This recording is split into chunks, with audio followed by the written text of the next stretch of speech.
Hey, guess what, everybody? Go listen to the Break It Down show. And now, the Break It Down show with John and Pete. You're a triple OG. You got a whole bunch of pictures on the wall of people you've worked with, and they're all incredible. And you're saying the same things. We had Drez from Black Sheep on, and he said the same thing. He's like, look at my career. I've not had these huge peaks, but I've seen everybody go up, and I've seen them come right back down and disappear. And it does. It matters what you say. It matters about the work you put together. Less about whose head you're cutting, more about what you're trying to build, you know. And it's cool to hear you say that and support that, because you guys both have been around. You've seen it. You've seen the rockets go up and come down and be like, well, which one do you want to be? You know, you want to be the guy that has a career 20 years from now that means something, or do you want to go on a short ride? E40. Yeah. Amazing. Talk about the longevity. I mean, guy only gets stronger. And that's true. And his long game was incredible. I'll admit, I mean, because I was there from the beginning, and I was not a great big admirer of his. To me, he needed to slow down a little bit, and he was falling off the beat. I mean, he was really a little too bebop for me. Like, he was free-forming too much. I didn't know. I'll admit that. Yeah. And now look at him, and he's killing, and he deserves every bit of success, because, man, he just churned and churned and churned and never ever stopped. Yeah. And it's interesting, because I'll say like 1990 or something like that. Yeah. I would have never thought that there would be any rappers over 30 years old still rapping. Yeah, because there weren't any. Right. You know, that's all. Not because it was such a young man's game or a young person's game, right? But because there was no reference point. There was none. Yeah. So how can I be like, well, yeah, there'll be cats rapping at 40. Sure. And there isn't one right now. So how do we know? Right. And Houdini was done. You know what I mean? But the thing is that when it comes to almost any music or any art, you're going to have an emotional attachment to it. Yeah. You know, and that's how it always remains. Every piece of art remains, is because it makes you feel a certain way. And you want to come back to that emotion. Yeah. Every time. It's just like walking into a relative's house, like a grandmother or a mother, or, anybody that is the cook in your family, and you walk in that grandma's house, kitchen. Yeah, you smell that smell, and it brings you right back as soon as you smell it. Yeah. It's the same thing when you hear those first few bars, like when 93 Till Infinity comes on. Oh man, it's the same reaction every time, no matter where you're at, and that's anywhere on the planet. Yep. That song drops in the middle of a particular audience, then it takes them back. And if you were lucky enough to have been there when it dropped, it really does something to you. Yes, it does. And if you're lucky enough to have been there when it dropped and it does that something for you, the other interesting thing that I like is to see what it does to other people in other generations. Because you see young people, and maybe they discovered that song in 2004. And it still brings them back to 2004. Yeah. It still brings them back to something. But you can see, you look around the room and you see reactions. That's one of those magical songs that spans generations. If you're lucky, you have that piece of work that a generation later can still relate to. Yeah, and those are like, for any artist, you would want that. 93 Till Infinity was not a huge song on the pop charts, right? By any means. It was not like it didn't make any year-ending charts or anything like that. It wasn't, on the Billboard charts, like charting in the top 10 or anything, like, not even close.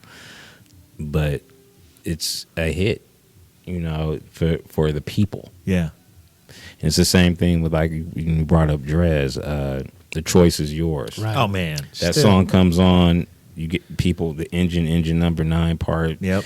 You still got people there in their 40s now that are going to jump. Oh, You yeah. might not get one jump out of me all year, but when this song drops, pick it up. yeah, you know, when that comes on, I'm gonna do my thing to this. I was at Coachella a couple weeks ago, and DJ Snake, I was watching his performance, and he had one of the biggest songs last year, the "Turn Down for What" song.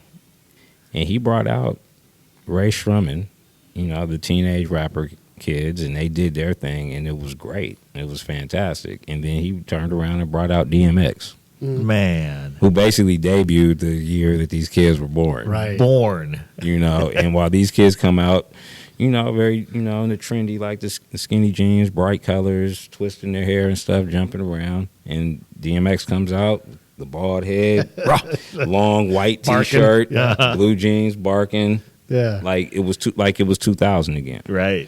You know, so to see those type of dynamics happening, you know, like It still make people lose their mind. yeah, you know, all these cats, you know, like to see all these cats like still doing it. There's always going to be a place for them.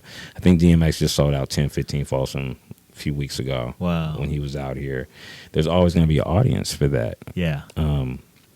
You know, I can't see there not being an audience for that because, you know, if you're 40 plus, that doesn't necessarily mean that you're going to be into Lil Wayne.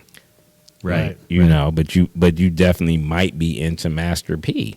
Yeah. You know, because he predates Wayne as far as popularity goes by a few years. Like Wayne is really like a lot more popular in the past, I'll say like 7, 8, 9 years. Yeah, even that's though his career is from the 90s. Sure. Right. You know, it's a little different. The audience that he's going to take with him when he is, you know, in the autumn of his career is going to be that age that 7 or 8 years ago, as opposed to from the 90s. Yeah, whereas like, you know, like Juvenile definitely has a slightly older fan base, even though they're in the same group and everything. Yeah. You know, but at the time Juveniles was a lot more popular, Right. you know, and you know, we're always going to get those, you know, like when it comes to music, like we deal a lot with revisionist history, like thinking like that's like 93 till infinity, like is history would like where we're at now. We think that song was way more popular than it really was. Right. You know, this is like Telcast, like, nah, really, it like people loved it, but hip hop was in such an infancy back then, to where it wasn't pop culture. Yeah. It was still like on the fringes, to where now, 22 years later, we have 22-year-olds that don't know anything else except for this being here. Right. Yeah. You know, but if you're 42, then you can remember that there wasn't a hip hop.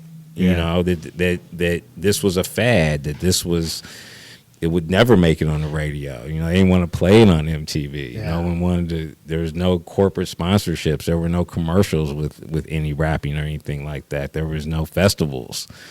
You know, this wasn't accepted and embraced like it was.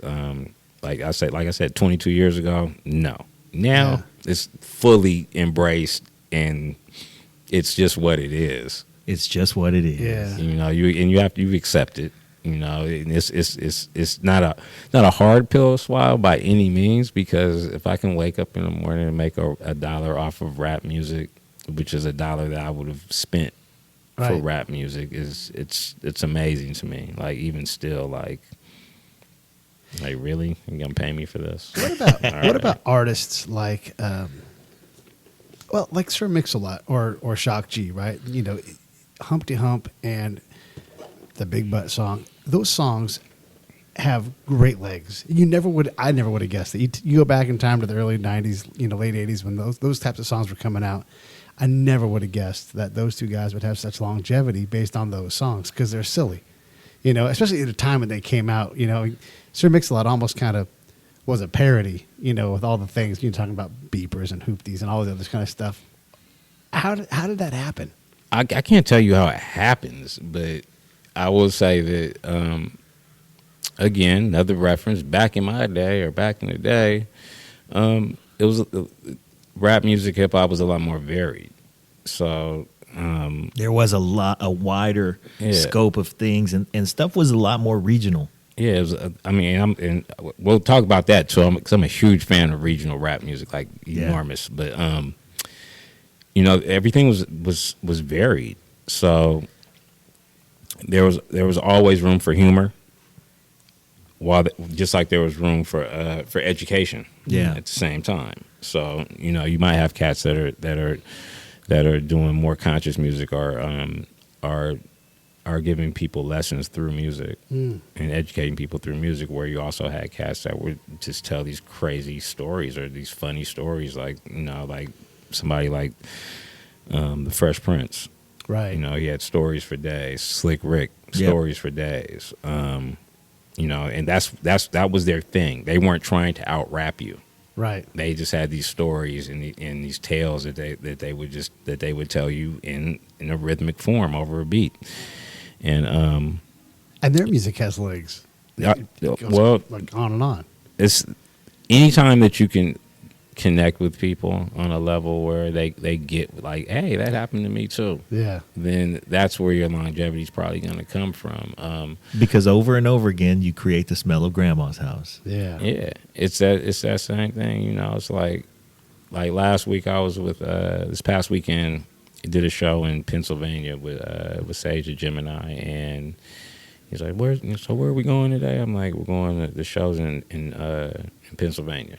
He's like, where at? I'm like, actually in Philadelphia, West Philadelphia. First thing out of his mouth. Born and raised. Yeah, that's the first thing out of his mouth. Now the thing is, when that song originally dropped before the TV show, that's probably 1987, 1988. Uh-huh. Sage was born in 1992. Wow. So he knows this from the TV show. Yeah. Yeah. And even with the TV show, it's like that TV show started coming on when he was a kid, like a real little boy, and he's a grown ass man now. Right. So it's like when you see things like this happening, that like I know, like one of the biggest things for me is I feel like it's a bunch of different generation gaps in hip hop, and I don't have an issue, but people are like, yeah, hip hop is a culture, da da da. I'm like, well, it might be more of a subculture than anything, because a lot of times in cultures cultivate. Take care of our youth. We take care of our elders, and we make sure that things are passed on between everybody, and there's a mutual respect for everybody. Because if the older folks don't hand it to the next generation, then that's when things start to get lost. And I think that's where we're at least, because there's people that don't know who the Wu-Tang Clan is, and they're 25 years old, or people that aren't interested in learning anything when it comes to music. I just want to hear it. I don't want to get taught no lessons or nothing like that. I'm not trying to do any of that. I just want to listen to my stuff. And then it's also like the skill level of, don't care if he raps good or not, I just want to hear some stuff. Right. Whereas before it's like, man, you better be really good at this, or else we're going to fucking boo you. And we might even beat you up after this is all over with, because you wasted our time. Yeah. We can't, and money. Yeah. Right. I can get my money back, Uh-huh. but I can't get my time back. Yeah. So therefore, my time is, you're gonna have to see me. Yeah. You're gonna shoot me the fair one now, because your rapping was your performance was that horrible that I feel the need to physically assault Express you. myself physically. Yeah. Plus, I came in here and bought these $7 drinks. Yeah. That too. Yeah, I did all this. Look what I got on, man. I dressed up. Come see this? Nah, man. But well, that's what I want to say about Shock G, because you asked about Shock G, and he used humor, and but the quality of his show has always been a focus. It's always, you never got let down if you went to a Digital Underground show. So that is another one of those examples of, why the road is important, because it seasons you. Yeah. Well, you're also talking about, like, Shock G and Sir Mix-a-Lot. While they're artists, they're also producers. Yeah. Right. Yeah. Shock G in particular is, I talked to Mystic once. just about her experience in Digital Underground. And Digital Underground, she explained to me, was more or less a training ground for artists.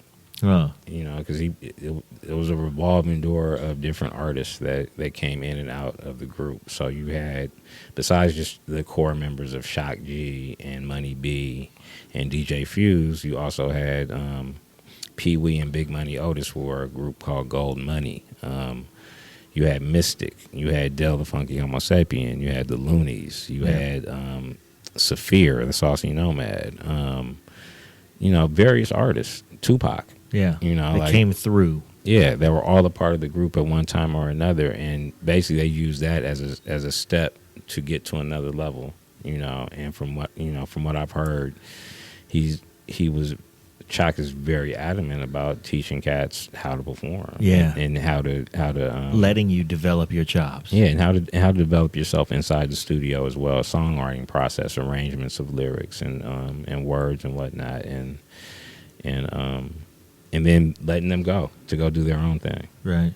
Unsung hero of hip hop, if you ask me. No, one of our greatest minds, and I don't think that you know that he's given enough. And maybe a year ago or so, I tweeted out, like, in the Bay Area, if we had a Mount Rushmore for Bay Area rap, oh man, who would be on it? Oh man, you know, Shock G for sure. But there was a lot of cats that were just like, you know, of course there were rappers that were like me. Yeah. Like, dude, no, not you, dude. You don't get to say put me. yourself on there. Yeah. I'm like, okay, we know Too Short's going to be on there. Oh, man. And we know that E40's going to be on there, right? Yep. Now we know Mac Dre's going to be on there. We only got one more spot left. So who does that go to? Does that go to Tupac? Does that go to Shock G? You put Mac Dre? I would put Mac Dre on there. You have to put Mac Dre on there. Okay, you got to tell us why. I want to hear it. I'd love to hear it. Well, you put Mac Dre on there because just purely as an artist and as an MC, as a rapper, he reinvented himself several times. That's true. But always kept it on the street level. Kept it on a purely street level, to where it didn't matter what the labels were doing. It didn't matter what the media was doing. It didn't matter what blogs or magazines or anybody else was talking about, because this dude owned the streets. He really did invent the template for what you have to do now, because you have to do it from the grassroots now. You can't be discovered and placed anymore. You have to do that. So you have to I've known Andre Hicks since he was 7 years old. I was 8 years old. I was a year older than him. We grew up on Granada Street in Vallejo. And he lived 2 blocks away, but across the street from me was Kelvin Gomez, and that was the meeting place of the entire several block radius. And so, you know, I didn't really give Andre his due for a long time, because he was you describe him as a street level artist, and he definitely was that. But back then, man, he was scrawny, and he was a troublemaker. And every time I was with him, we got in trouble, and it was just, you know. So I couldn't really give him his due for a long time. And then when his recording career began, I remember Kelvin said, "Hey man, have you seen that?" Actually, no. I'm gonna shout out to Isaac Thomas, because that's who said it first. Isaac Thomas came to my house. He was my brother's friend, and he said, "Did you see this?" And he held up, I think it was California Living. And I said, "Yeah, I've heard that. I heard that on KMEL or whatever." He goes, "You know this is Andre."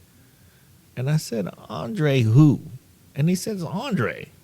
And I said, "Really?" And I looked closely, and I was like, "God damn, that is Andre." So I've had a hard time with his ascension, because I had, I guess, just that notion that I was like, "Oh, come on, it can't be Andre." Yeah. But when I look back at his body of work, and it really was a long time before I gave it a chance, when I look back at his body of work, I mean, you know, just recording sideshows, exploiting that avenue to get in front of people, that was genius. Yeah, I think more so than anybody, he embodied the entire Bay Area spirit. And if you come here from somewhere else, yeah. You know, like I was born in the Bay Area, but I grew up in Los Angeles. Mm-hmm. I came back here in 99, 2000, and even though I'd always come back here, it was still like almost like a foreign place to me because I didn't see a lot of the stuff. Just coming here, like I would come here for Gavin's, I'd come here to see family. I would just be here, but I wouldn't be so much amongst the people, until I lived here. Yeah. And then once I started to experience the side shows for real, once I started to see and listen to the music more and just see the vibe that was out here. It's definitely unique. Yeah, nobody embodied that more than Mac Dre. Wow. And I think for that alone is that he, was there a lot of unfulfilled potential due to his untimely passing? Definitely. Yeah. But I think that he was still far ahead of so many people when it came to this because, like I said, as an MC, he was very underrated. Yeah. Like he could rap his ass off. Well, you know what? That was the perfect example of when you hear like a Jewish comedian go to vaudeville and make their bones there. Because Andre, okay, I'm going to say it. You know what? I love for Andre Hicks. But he couldn't fight. He couldn't play basketball. He was fake at football. He couldn't do all of the things that typically will give you credibility in the streets. The only thing he could do was talk. So he had to develop that and hone that.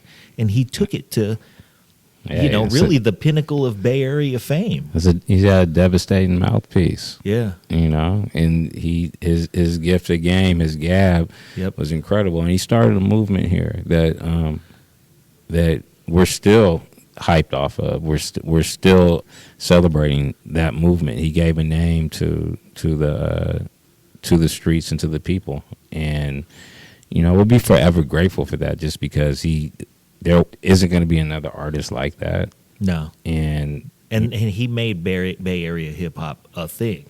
Yeah, he basically tied it in because I was around when they started the first New Bay movement. Yeah. And that wasn't inclusive.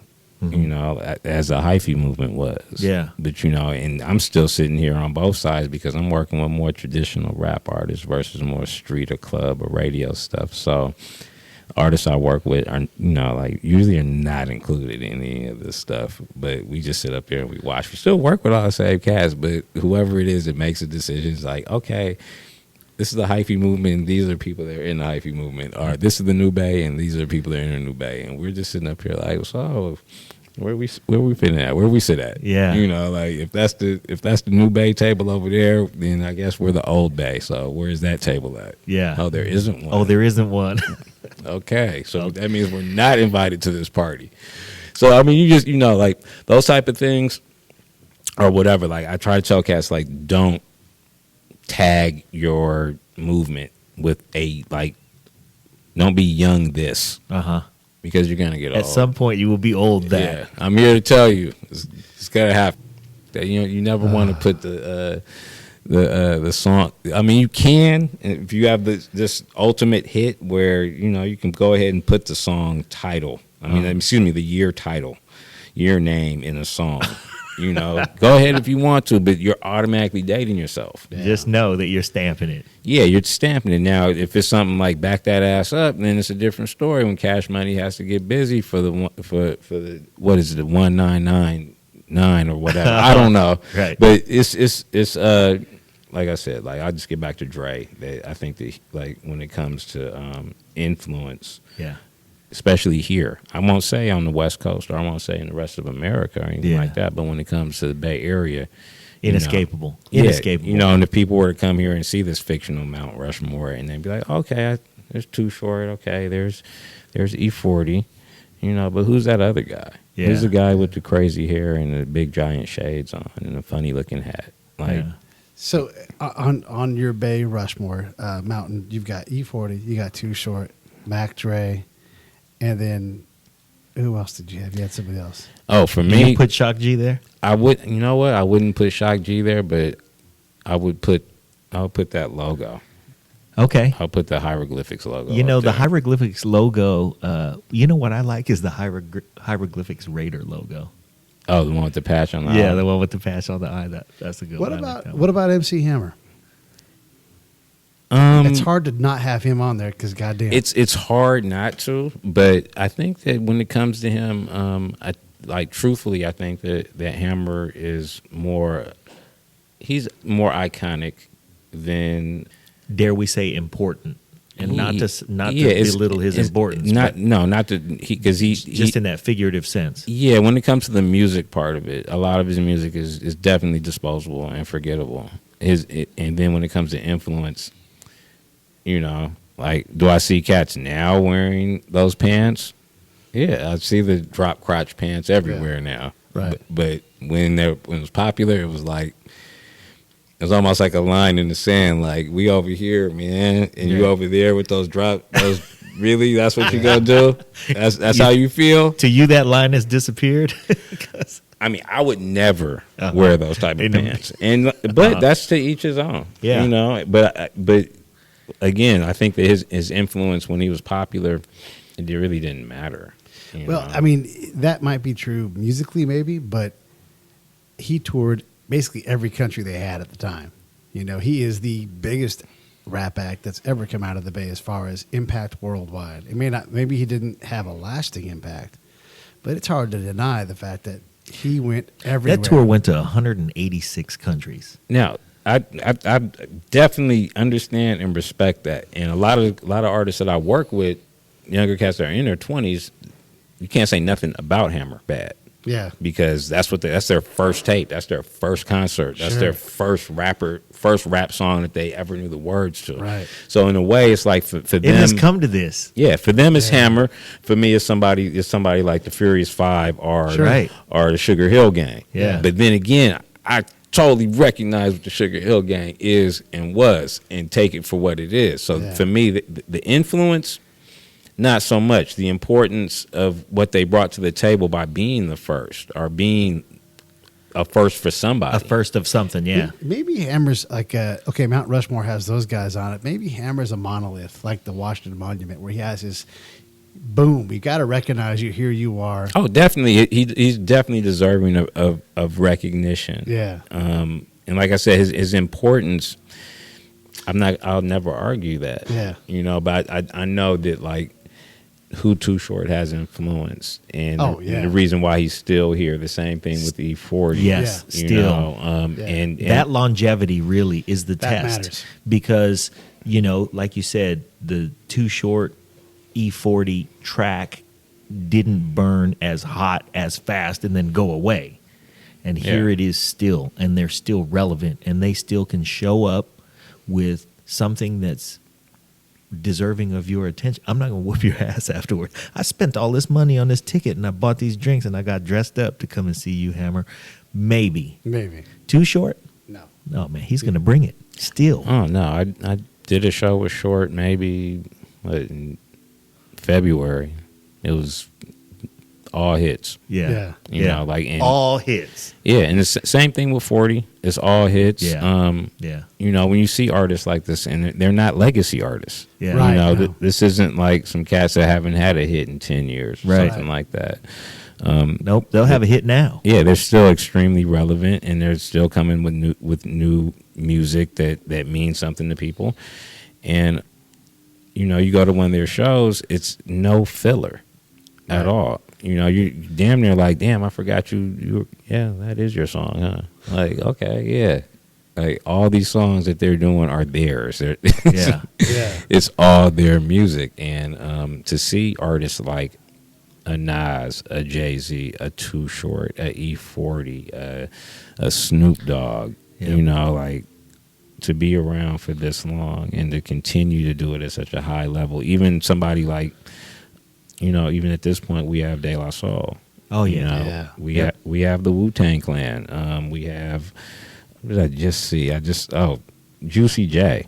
Like, even his whole story is amazing to me. The fact that he was an underground regional artist for a long time, and ends up with an Academy Award. Yep. Yeah. You know, and Just hung in there. in a TV show, and is, you know, right hand to Wiz Khalifa. You know, so it's amazing. He brought in a whole new sound. Like, he was the first purveyor of the whole trap movement, like doing the records with Lex Luger and stuff. And it's amazing to me. and that's where it's like for me, it's like the longevity is what really matters. If you like the show, And you know you do. send us some pictures of your boobies. Don't do that. Support the show. There are 3 ways you can support us. Number 1, go to iTunes or Stitcher or wherever you listen to podcasts. And leave a 5-star rating and review. It helps with the show metrics and helps us get better placement. Number 2, Visit our website. www.breakitdownshow.com. We've got an Amazon and an eBay link. Same Amazon, same eBay, you know and love, but they give us a little kickback when you get to their site from ours. And number 3, leave comments about the shows that you like. We want to know what you think, how you feel. Tell us how to make the show better. We greatly appreciate it. Now back to the show. We like boobies. So to bring the simile back to Mount Rushmore, the thing about Hammers, he was like J.P. Morgan, or John Rockefeller. You can't discount their significance in history, but they don't belong on Mount Rushmore. Yeah, So I love Hammer. I'd love to have him on the show, but I yeah. I didn't put him on. He wasn't on my Mount Rushmore either. But you got to talk about him. Yeah. You got to talk about him. Man, Tim, you've given us so much great insight, and we've had plenty of your time this evening, man. I really appreciate it, but we want to keep you forever. That's good, man. I'm having a real good time, though, with this show because, man, you're just bringing up things and, songs and artists and feelings about that stuff that are terrific. I'm glad. I'm very, very happy to oblige. All this, the music is a huge, it's a huge part of my life. But there are times, of course, in the day where I'm just like, I don't want to hear anything. Mm-hmm. There's other times where I listen to music all day, every day. Sometimes all new stuff all day, and other times like just nothing but old stuff. Wow. As well. So I'm just intrigued by music. I'm just intrigued by the way it's created, by the people that do it, the reasons why. Yeah. It's a very special thing to me. That is music nerdity in its Yes. purest form. I was going to ask you, this will be my last question, then I'll be good. But I've got a couple albums that I play as like my bass albums, like when I want to reset, right? And one of them is Octoon Baby by U2, because I'm big on U2. And also I love Cannot Get Enough of Johnny Cash, Willie Nelson, Storytellers, because it just hits me right every single time. So I guess, what are those albums for you? Do you have something like that, some home albums that reset you? Any genre. Well, definitely my favorite record, our favorite project, favorite album is probably Death Certificate by Ice Cube. Wow. But what I'll probably listen to like the most, is Jill Scott. Who was Jill Scott? Like that. That's definitely a favorite project of mine. Wow. Listen to a lot of Minnie Riperton. Mm-hmm. Really? Yeah. Nice. A lot of random songs though. Like when it comes to albums, I definitely listen to a bunch of different albums over across genres, but a lot of stuff that I'll reset to is mostly like songs. Like just songs by particular artists, like a song like Poetry Man by Phoebe Snow, which is something that my mother used to play Sure. a lot. So it reminds me a lot of my mom and what she would be doing when she would play that song. Right. I remember that she would play it on vinyl, and I remember what the record cover looked like, and she would play stuff like The Average White Band, and which was weird to me because they sound like they were black. They were a bunch of white dudes. Like, how is this happening? Or a lot of Earth, Wind, and Fire, and anything like from the George Clinton stuff, like anything from Parliament, Funkadelic, George himself, Parlette, Brides of Frankenstein, Bootsy Collins, any of that stuff. You know, it just depends, man. You know, like I listen to so much different music that it just, like I said, it starts coming down to like particular songs and whatever puts me in that type of mood. Now, like I think I'm listening to, like on my phone is Azalea Banks. Right. I got to see her at Coachella. It was really dope. Beanie Man. This group called the Celestics, which is I found them on SoundCloud. The Celestics. I've never heard of them. Where are they from? From Montreal. They're from. Do they rap in French? Nah. They don't rap in French. They rap in English. But it's just two dudes. It's one dude. They're brothers. One dude's a producer. One dude's an MC. Okay. Listen to a lot of a group called 07. What's your guilty pleasure album or song that's in there? Like, you know, like It's for me, in- it's Adamant. I'm like, I'm sorry. I can't. Really? Yeah. Why? See, the thing, man, how could Adam Ant ever be a guilty pleasure, man? I'm a huge Adam and the Ants I'm fan. forced. I gotta be. But when I listen to it, I'm like, oh, come on. It's so 80s. It's so, you know, it doesn't have legs. Yeah, it is. Really? But Oh man, he was to me. Okay, this how because I see Adam and the Ants like because I just love the whole backstory to Okay. it, like the fact that the original group got stolen. Mm-hmm. The original Ants got stolen by Malcolm McLaren to become Bow Wow Wow. Okay. Now Bow Wow Wow was the Ants as the band, Right. and then I think her name was Annabelle, the lead singer. Yeah. They had two lead singers. yeah, Right. The other one was Boy George. Oh, no kidding. Yeah, I didn't but, know that. Yeah, but Boy George took too much attention away from the rest of the group, so they put him out the group. So him being put out the group, you know, I've never heard this He story did of Bobby my Brown life. before Bobby Brown did Bro, Bobby look this Brown. up. You gotta look that up though, seriously, because that, like I said, like with Bow Wow Wow, they had two lead singers Yeah. at one time. The Ants used to have two drummers. Yeah, That's why I started to like. Adam Ant kept two drummers the whole time. That's why I dug him. Yeah. I dug that group was because I was like, wow, these motherfuckers have two drummers. Two This is drummers. crazy. Uh-huh. You know, so I listened to them, and even back then in the early '80s, even when like That's like having four titties. You got titties? like our breast on the back, Oh, yeah. Right. yeah, like that type of stuff. So What's going on here? like even in the early '80s, I remember like you know like when recorded hip hop or recorded rap was in its infancy. You would grab onto anything. Yeah. Like anybody's rapping. Let me hear this. And Right. Adam and Ant had Ant rap. Mm-hmm. And shit. And so that's why I really fuck. I fuck with him. I fuck with Ant rap. I fuck with Prince Jeez. Charming. I fuck with Stand and Deliver. I fuck with Ant music, Goody man. Two Shoes, all that. Yeah. Goody Two Shoes was kind of like later. Too poppy. Yeah. Like that was more pop. But like when he was really on his like When it his- was Adam and the Ants. yeah, like Yeah. that was really like some shit to me. I enjoyed that type that new wave type of music and That was like decadent chords, and I mean, there was stuff Yeah. going on there. Horns. Yeah. Yeah. yeah, I think I We, can't we had Tim House on the show, and he brought up damn Adam and Ants. hell yeah. Man. I don't know if it's anything on my phone that's really guilty. Yeah. I mean, I think it's good. I like there's some poppy stuff like Nelly Furtado and Yeah, there's nothing wrong with that. I like Nelly Furtado. some Sister Sledge, Toto. I love Toto. I love Toto. What's on there? What Toto song is on your phone? Oh, Africa. Okay. Okay. Yeah. See, that's not my Toto song. That's on my phone. Excuse me, it's not Africa. It's actually Georgie Porgy.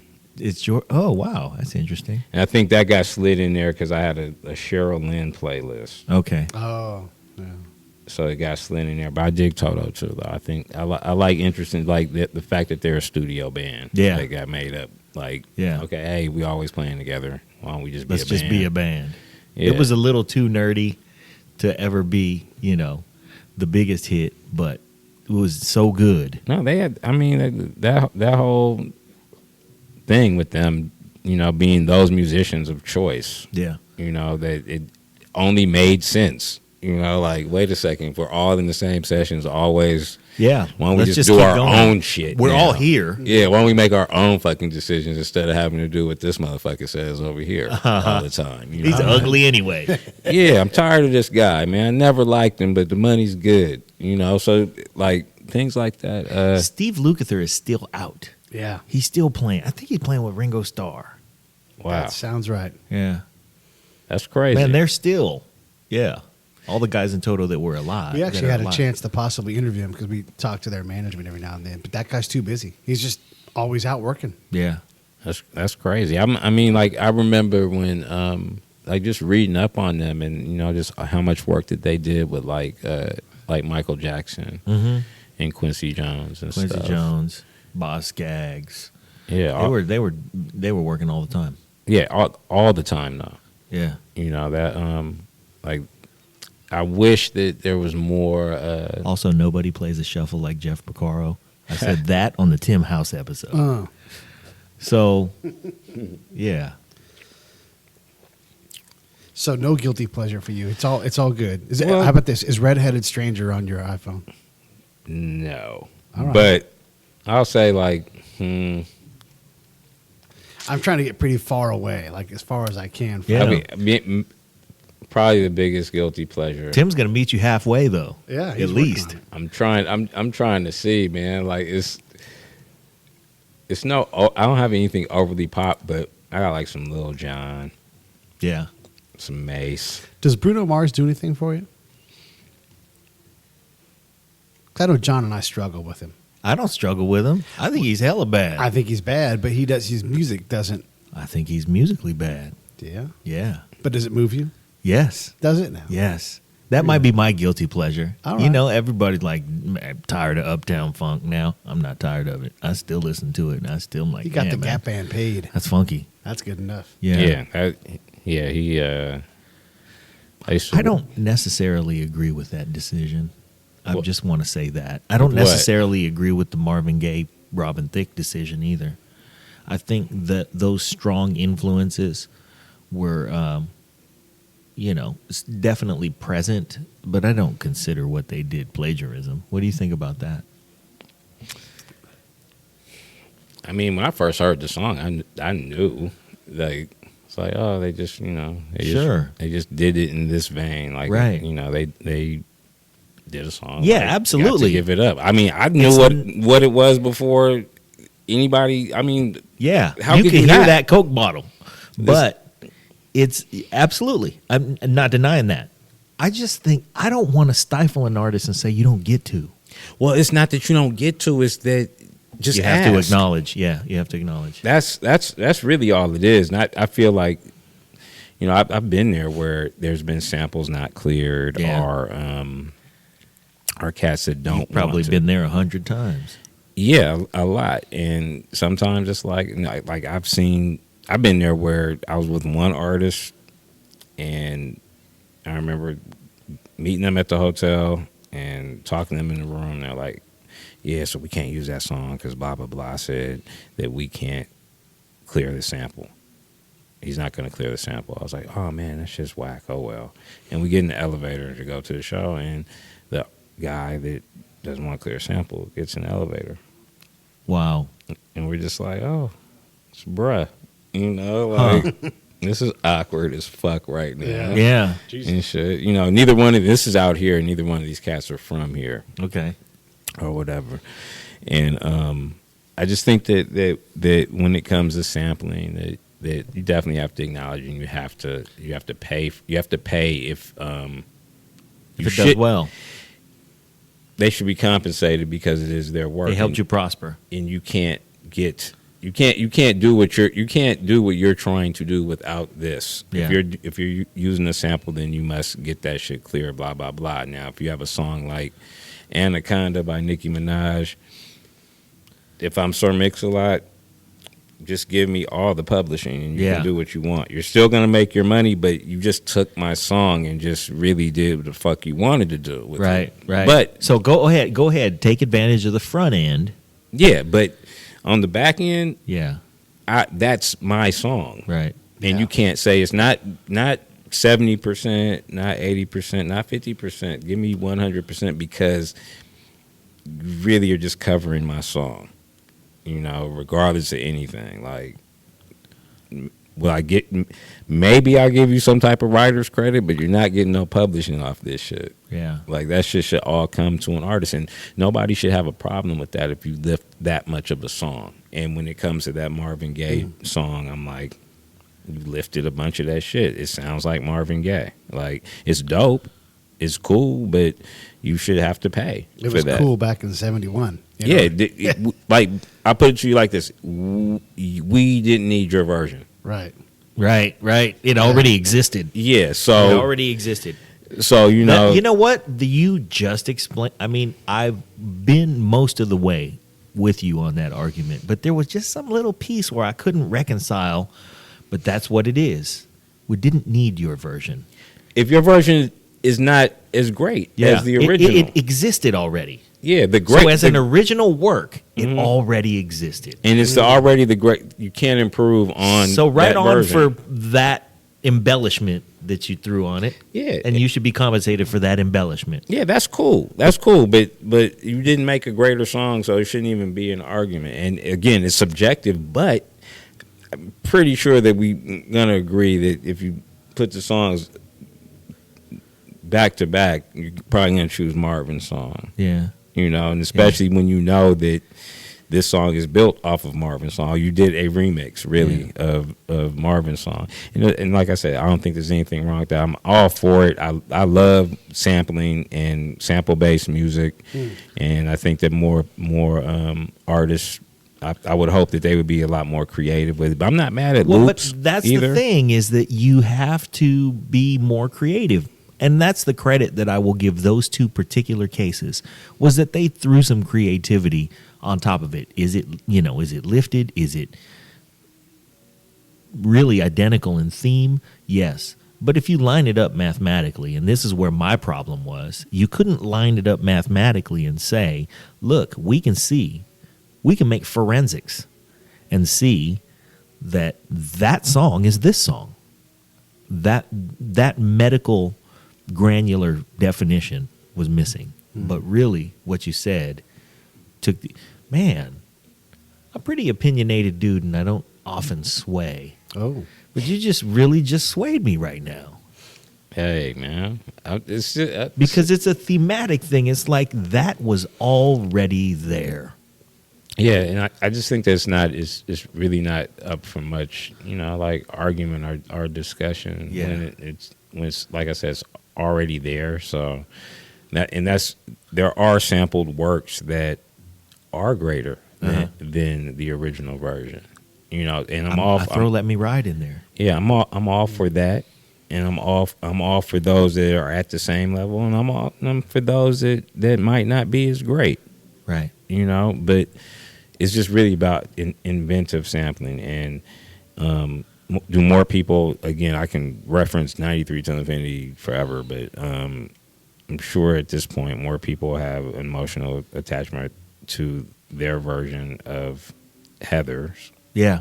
which is a song that they sampled. I love Billy Cobham, by the way.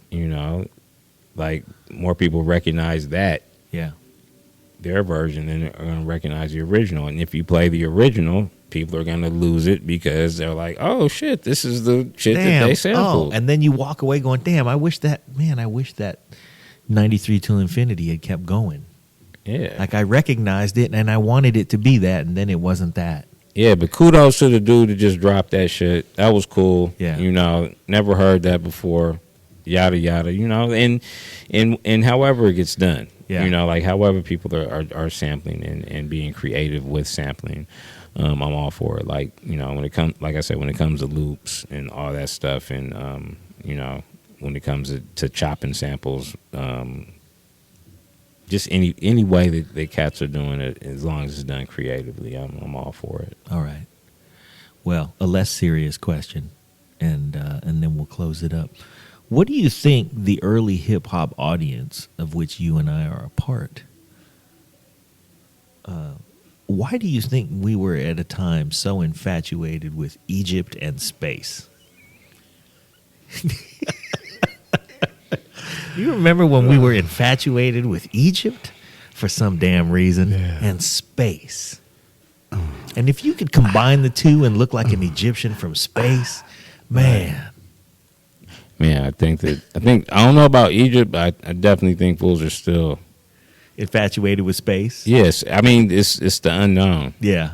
And it always has that component to it. Yeah, I mean it's vast. Uh-huh. You know, for some reason I don't think people are as interested in water as are the sea or the ocean as much as they are of space. Vast as that is. Yeah, I mean it's unexplored. You know, like Yeah. we gotten as far as the moon.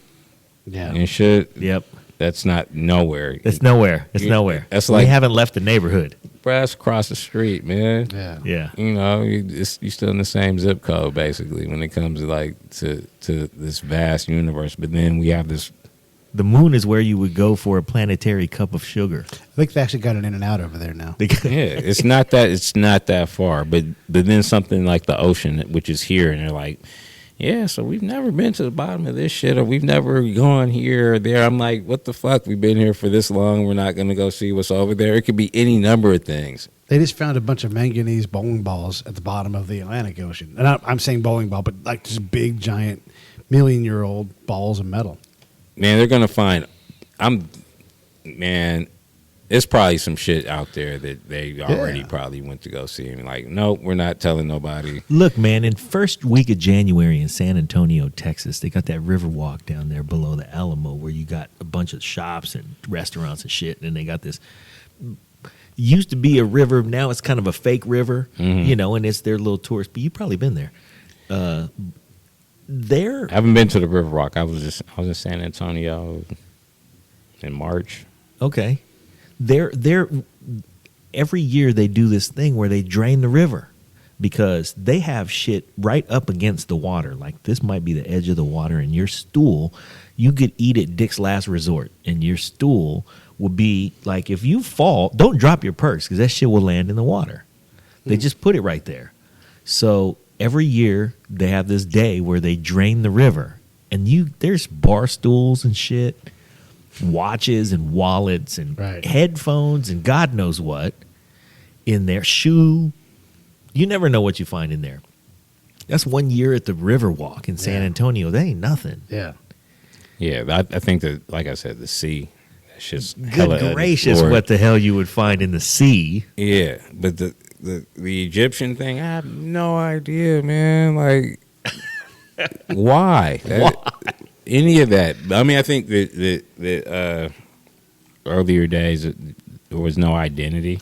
Yeah. Yeah. So fools are they're just doing anything, and it was more like, you know, I remember looking at rappers like, man, these guys look like the Village People, kind of. You know, like elaborate costumes and sequins, and stuff like that. Sequins and shit coming off their shoulders. Like definitely not looking like a dude that you would just see walking down the street. Where, you know, like I didn't get to see that until maybe Run DMC, but then Run DMC was like the super dudes from across the street, like the super version of the cats down the street. That's partly Sly Stone's fault. Yeah, because he's like, everything I have. It is. I want sequins on it, and I want there to be fur hanging off shit. Yeah, so when you see rappers like that, you know, you're like, well, big glittery microphone. It's not a thing that you. It's on a whole nother level. It's like you can never see yourself like, nah, I'm just a kid, man. I'm not gonna grow up and fucking wear a jumpsuit with sequins and my chest hair out, like. That's what, but now you're myself in a rap battle with Show Nuff. Yo, this dude over here, like he looks like this cool dude down the street. Yeah, I want to dress like that. I want to have that, you know, quote unquote swagger or whatever. And it's 100% swagger because he got on the same thing you got on. He just got more of a mouthpiece than you. That's why he's grabbing the mic. Okay, so you could actually be that. Whereas, you know, like you couldn't be like Houdini dressed hella good, so you had to have the best clothes if you wanted to be Houdini. You know, you had like the Furious Five, like I said, look like the Village People to me. Soul Sonic Force was like dressed. They were dressed even crazier than the Furious Five. They had fur. They like superheroes, man, and glitter fur. Before the internet, how did Houdini find that hat? Like 50 of them. Because come on. in New York. How did he find that thing? Man, I don't know. They have full leather suits though. Full leather suits. You know, but now The Furious Five, man. Yeah. I love the Furious Five as far as just their creativity and their ability to create such clever back and forth. You know, the way they would split a line, or the way that they would back each other up. That was so cool.